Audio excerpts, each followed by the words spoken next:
Financial year 2022 में Google पे का रेवेन्यू 1265 करोड़ रुपीस था, फोन पे का 1646 करोड़। वहीं 2022 में पेटीएम का नेट लॉस 571 करोड़ रुपीस का था। लेकिन ऐसा क्यों अचानक पेटीएम ग्रो होने की बजाय लॉस में जा रही है? पेटीएम वो क्या मिस्टेक्स कर रही है जो कुछ टाइम बाद उसे खत्म कर देगी? क्या पेटीएम 2023 में भी इसी तरीके से लॉस में जाता रहेगा या फिर वो बाउंस बैक करेगा? आइए इस वीडियो में आगे समझते हैं, लेकिन वीडियो स्टार्ट होने से पहले लाइक का बटन जरूर से दबा दें। पेटीएम कहीं ना कहीं आरबीआई के रेगुलेशंस को हल्के में ले रहा है, जिसकी वजह से बार बार पेटीएम पे पैनल्स भी आ रही हैं। पेटीएम के शेयर्स साल दर साल गिरते ही जा रहे हैं, लेकिन क्या एक्चुअल में पेटीएम को इससे कोई इफेक्ट पड़ रहा है? इसका जवाब है नहीं।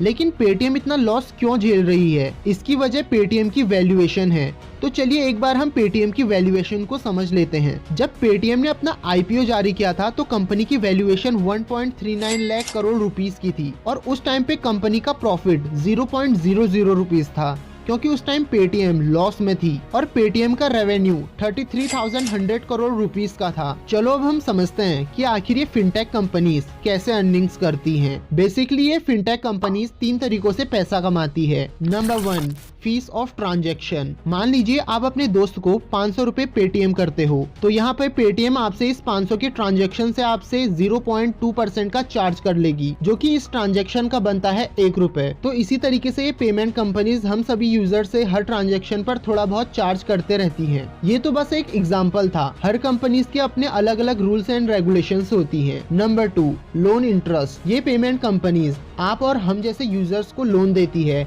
और उसके बदले में वो उस पे भारी भरकम इंटरेस्ट चार्ज करती है, जो कि सेम बैंक्स भी करती हैं। और इसका तीसरा अर्निंग मॉडल है एडवर्टीजमेंट। पेटीएम जैसे एप्स पर कई अदर कंपनीज अपने एड्स को रन कराती हैं, जिसके एक्सचेंज में ये फिनटेक कंपनीज उनसे अमाउंट चार्ज करती हैं। पेटीएम इन तीनों फॉर्मेट से पैसा कमाती है। 2020 में पेटीएम ने इन तीनों स्ट्रेटेजी का यूज करके 3,300 करोड़ का रेवेन्यू जनरेट किया था। पेटीएम ने अब तक 19,000 करोड़ की फंडिंग रेज की है, जिसमें से 13,000 करोड़ तो केवल उसके लॉसेस ही थे। लेकिन ऐसा क्यों?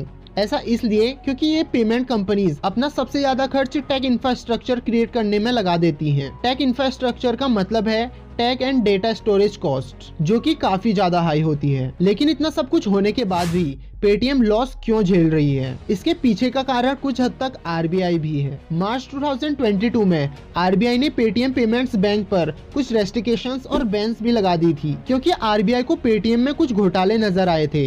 अब वो क्या घोटाले थे वो तो पेटीएम और आरबीआई ही जाने। लेकिन फिर भी सवाल ये उठता है कि अगर आईपीओ के टाइम पे पेटीएम लॉस में थी तो इन्वेस्टर्स ने पेटीएम पर पैसा क्यों लगाया? इसके पीछे का सीधा रीजन है कस्टमर बिहेवियर। ये सभी फिनटेक कंपनीज जैसे कि फोन पे, गूगल पे, भारत पे और पेटीएम जैसी कंपनीज का डायरेक्ट मोटो पैसे छापना नहीं होता है। इनका मेन मोटो पहले कंज्यूमर बिहेवियर को समझना होता है, जो कि सभी इन्वेस्टर्स की पहली पसंद होती है। ये सारी की सारी फिनटेक कंपनीज काफी ज्यादा चालाक होती हैं। ये फिनटेक कंपनीज कस्टमर को पहले कैशलेस बनाकर डिजिटल पेमेंट की लत लगवाना चाहती है, और ये फिनटेक कंपनी सोचती है कि पैसा तो हम कस्टमर से बाद में भी लूट लेंगे, पहले इसकी आदत तो लगवाएं। तभी ये इन्वेस्टर्स इन फिनटेक कंपनीज पे करोड़ों रुपए लगा लेती हैं। लेकिन ये पूरी स्टोरी पेटीएम पर बैठती ही नहीं है। पेटीएम के साथ ये सब कुछ उल्टा हुआ, तभी पेटीएम के स्टॉक्स आज के टाइम पे आंसुओं की तरह गिर रहे हैं। पेटीएम लॉस के कुएं में जा रहा है, लेकिन पेटीएम एक यूनिकॉर्न है और कोई भी यूनिकॉर्न ऐसे ही नहीं डूब जाती है। I hope Paytm will be bounce back. इस पर आपका क्या कहना है? कमेंट सेक्शन पे अपनी राय जरूर बताएं। बोट के डार्क साइड और सीक्रेट्स जानने के लिए लेफ्ट वीडियो पे क्लिक कीजिए और अमेज़न की सक्सेस स्टोरी जानने के लिए राइट वीडियो पे क्लिक कीजिए। आपसे जल्द ही मुलाकात होगी। मैं रोहित आपसे जाने की इजाजत लेता हूँ। तब तक के लिए tata, goodbye and take care.